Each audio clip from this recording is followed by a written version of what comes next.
Imagine something so powerful, so dense, that nothing, not even light, can escape its grasp. We are talking about the black holes, the universe's ultimate cosmic vacuum cleaners.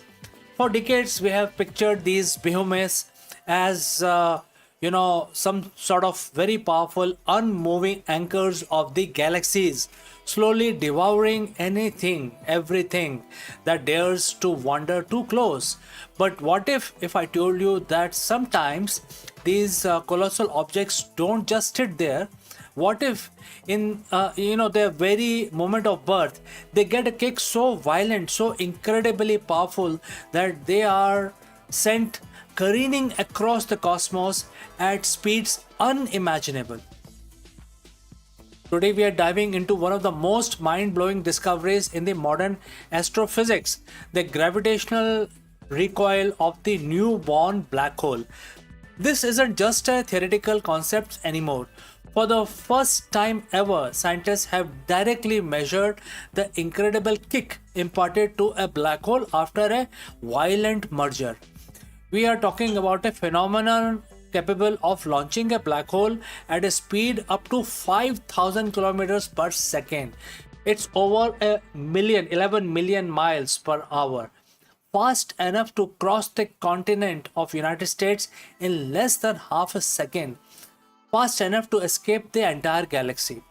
Before we talk about the black holes getting a powerful kick, let's briefly revisit what these incredible objects are. At its core, a black hole is a region of space time where gravity is so strong that nothing, no particle, or even electromagnetic radiation such as light can escape from it. The theory of general relativity predicts that sufficiently compact mass can deform space time to form a black hole. There are generally three main types of black holes, and let's discuss them one by one.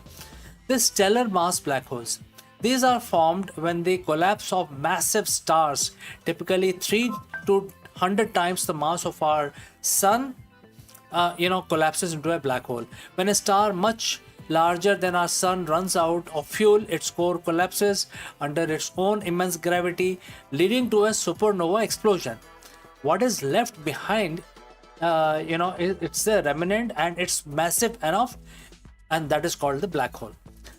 Next is the supermassive black hole, also known as SMBH. These are the true giants, ranging from hundreds of thousands to billions of times the mass of our sun. Almost every large galaxy, including our own Milky Way, is believed to harbor a supermassive black hole at its center. Our own Sagittarius A star is about 4 million times the sun's mass. How these colossal objects form is still an active area of research, but they grow by accreting gas, dust, and even other black holes.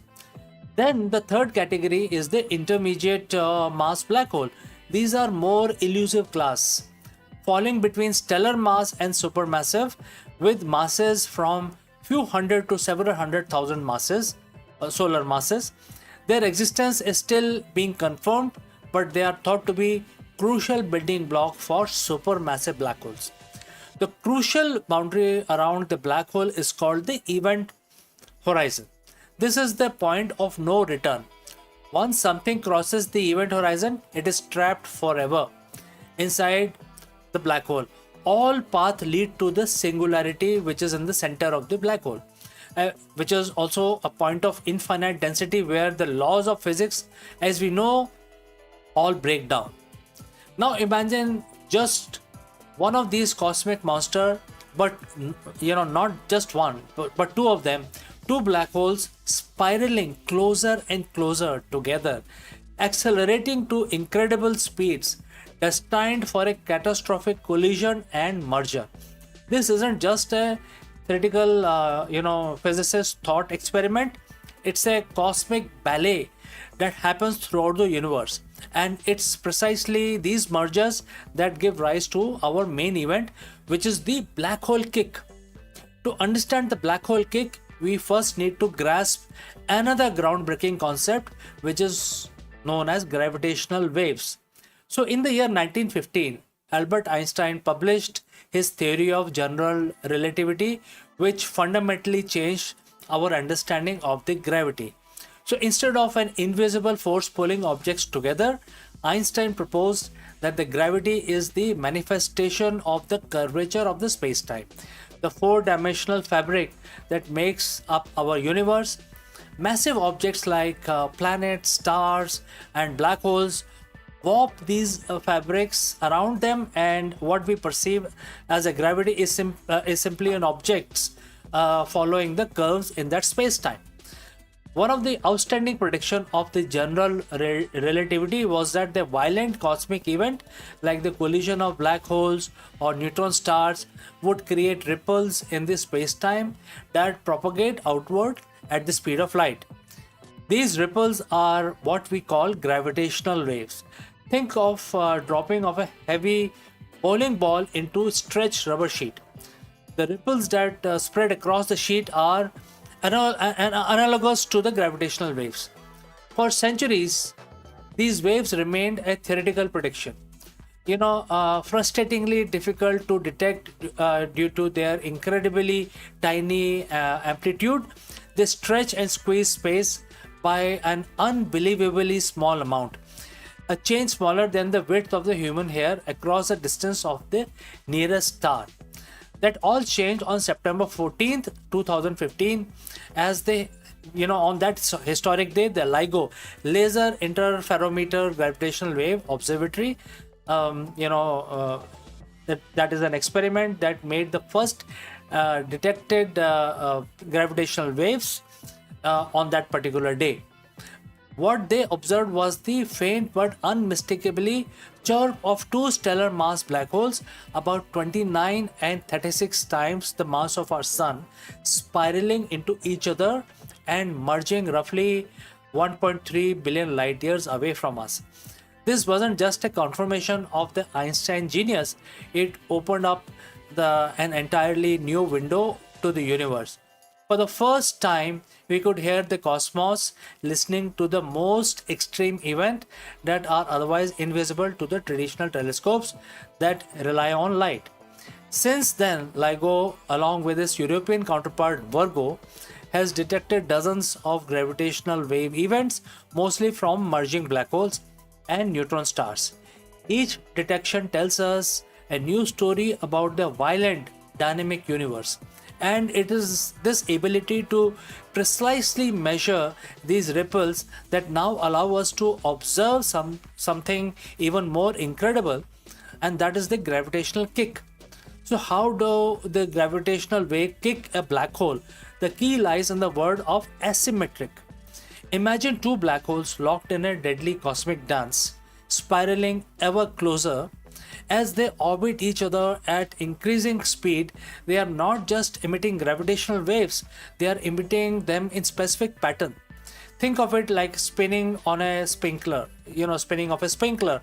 As it spins, water is, emitted in swirling pattern.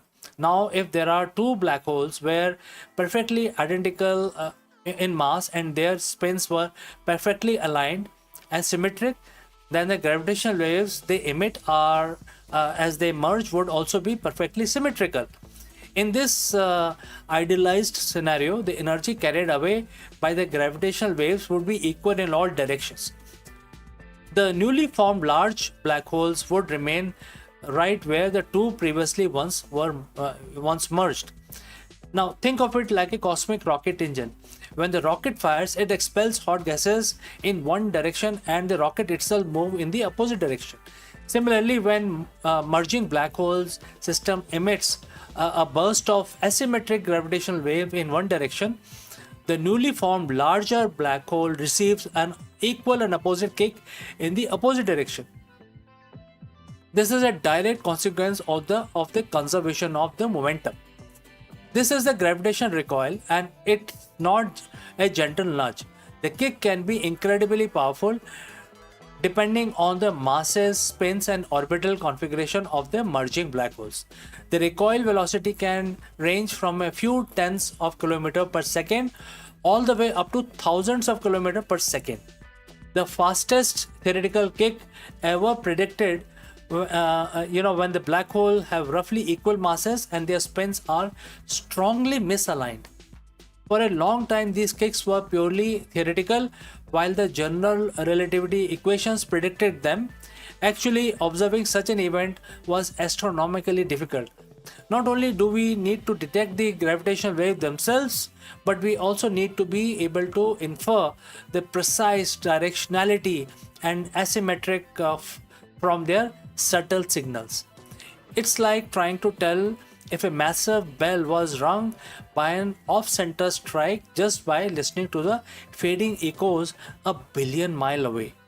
So, when and how do we finally get direct evidence of this astounding phenomena? While scientists have seen indirect evidence suggesting black hole kicks in the past, for example, quasars with unusually offset supermassive black holes. A direct measurement from gravitational wave was therefore a holy grail. The breakthrough came from analyzing an event designated GW 200-129, detected by the LIGO-Virgo collaboration. This was the merger of two black holes, resulting in a new, more massive black hole. But what made this event special was the precise characteristics of the gravitational wave signal. Scientists meticulously analyzed the waveform, the specific pattern of the gravitational waves, which contained information about the mass, spin, and the orientation of the merging black holes. Through advanced computational modeling, they were able to reconstruct the merger in a very great detail. While not the maximum theoretical kick of 5,000 kilometers per second, this observed kick was still substantial, estimated to be hundreds of kilometers per second. This confirmed that the black hole do indeed get gravitational recoiled. It proved that these cosmic billiard shots are not just possible, but they are happening, and we are now able to we have the tool to measure them in great details. This wasn't just a confirmation of the prediction, it opened up a new avenue of the astrophysical research. We can now begin to sort of quantify these kicks, understanding their prevalence and model their effects on the cosmos. The universe isn't just about things pulling everything together, it's about things being violently pushed apart. How exactly do you measure a kick from a ripple in space-time? It's incredibly complex. Imagine the gravitational wave signals as sophisticated musical chords. The pitch, the volume, the timbre of what the chord tells us about the instrument. How they are interacting with and even with each other, and the force with which they are being played. All of this can be estimated by just hearing that. So, by carefully analyzing the phase and the amplitude of the gravitational wave signal as it swept across the LIGO detector and comparing it to detailed simulation of the black hole mergers with varying parameters, scientists could deduce the asymmetry in the emitted gravitational radiation. This asymmetry directly translates into a recoil velocity for the remnant black hole. It's an outstanding feat of theoretical physics, computational power, and engineering precision. So, a newborn black hole gets a massive kick. What does that mean for the universe? The implications are profound and far reaching. The runaway black hole is the first one. A kick of several hundreds of thousands of kilometers per second is enough to eject the black hole from its host galaxy. A typical galaxy like our Milky Way has escape velocity, and therefore the speed you need to reach to break free from the gravitational pull of around 500 to 600 kilometers per second. So if a black hole gets a kick exceeding that, it becomes a runaway black hole, hurtling through intergalactic space, a solitary wanderer in the cosmic void. Imagine a supermassive black hole, the anchor of its galaxy, suddenly being kicked out. What happens to the galaxy? Does it unravel? Does the star formation ceases? These are active questions. Impact on the galaxy evolution is a second point. Supermassive black holes at the center of the galaxy are thought to play a crucial role in the galaxy evolution, regulating star formation and shaping their galactical environment. If these central black holes are frequently kicked out, it could fundamentally alter how galaxies grows and evolve. And third one is the black hole demographics. The presence and distribution of black holes in the universe could be a different from what we always assumed. There might be a significant population of these runaway black holes traversing the universe far from any galactical home, making them incredibly difficult to detect. This changes our understanding of the cosmic sensors of the black hole. Next is the gravitational wave signatures. The future generation of the gravitational waves detectors, like the proposed LISA mission in space, will be even more sensitive. They could potentially detect and subtle memory of these kicks in the gravitational wave background, or even directly track runaway supermassive black hole through the universe. From the collapsing star that formed them to the spiraling dance of merger to the powerful recoil that can launch them at mind boggling speeds, black holes are proving to be anything but static. They are active, dynamic players in the cosmic drama, capable of shaping galaxies and wandering alone through vastness of intergalactical space. This new direct measurement of the gravitational recoil isn't just a testament to Einstein's enduring genius, but also to the relentless curiosity and ingenuity of the humanity. It shows us that even the most extreme corner of our universe are slowly but surely revealing their secrets. So, next time when you gaze up at the night sky, remember that out there somewhere a newborn black hole might just be getting the most powerful kick of its life, embarking on a solitary supersonic journey across the cosmos. So friends, what do you think about these runaway black holes? Let me know in the comments below. And if you enjoyed this journey into extreme astrophysics, please like this video, subscribe our channel for more cosmic exploration, and hit that notification bell so you don't miss out any next deep dive. Thank you for joining on this incredible adventure. Until next time, keep looking up and keep wondering.